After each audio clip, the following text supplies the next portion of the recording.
Samsung lagi-lagi bikin penasaran para fansnya. Setelah sukses merilis Samsung Galaxy S24 FE pada Oktober lalu, kini muncul kabar bahwa mereka sedang mempersiapkan penerusnya. Ya, Samsung Galaxy S25 FE. Tapi bukan cuma itu yang bikin heboh. Rumor terbaru soal chipset yang bakal dipakai di seri FE ini justru yang bikin banyak orang kembali pasang harapan. Awalnya banyak yang mengira S25 FE bakal tetap mengusung chipset Exynos 2400E, sama seperti kayak generasi sebelumnya. Dan jujur saja kabar ini bikin sebagian fans kecewa. Karena kalau masih pakai Exynos 2400E, berarti nggak ada peningkatan performa yang signifikan. Padahal, lini FE atau Fan Edition harusnya jadi alternatif flagship yang tetap powerful, tapi dengan harga yang lebih terjangkau.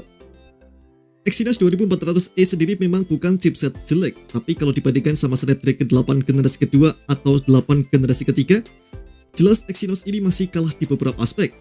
Performanya oke buat aktivitas sehari-hari dan gaming ringan, tapi buat penggunaan yang butuh power lebih ya jelas kurang menggoda. Tapi bocoran terbaru bikin suasana jadi makin panas. Kabarnya Samsung sedang mempertimbangkan untuk menggunakan chipset MediaTek Dimensity 9400 di Galaxy S25 FE. Dan ini bukan kaleng-kaleng. Dimensity 9400 digadang-gadang sebagai salah satu chipset paling kencang dari MediaTek saat ini, bahkan bisa bersaing ketat dengan Snapdragon kelas atas. Kalau rumor ini benar, maka ini bisa jadi langkah besar buat Samsung. Soalnya selama ini mereka jarang banget, kalau nggak mau dibilang hampir nggak pernah pakai chipset dari MediaTek di lini flagship mereka. Biasanya kan pilihannya cuma ada dua, Exynos buatan sendiri atau Snapdragon dari Qualcomm.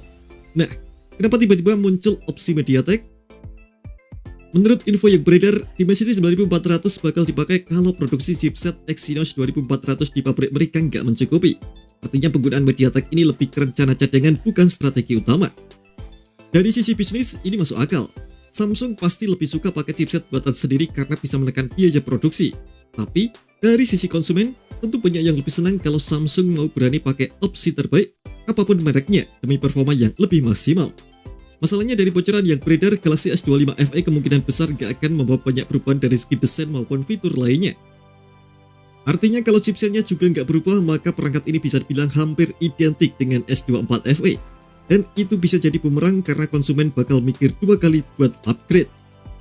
Jadi, kalau Samsung beneran pakai Dimensity 9400, itu bisa jadi satu-satunya alasan kuat orang buat tertarik beli Galaxy S25 FE. Bayangin aja, performa flagship kencang dengan harga yang tetap stabil bersahabat itu pasti menarik banget buat banyak orang, apalagi gamer atau pengguna berat. Tapi ya balik lagi, ini semua masih sebatas rumor, belum ada konfirmasi resmi dari Samsung.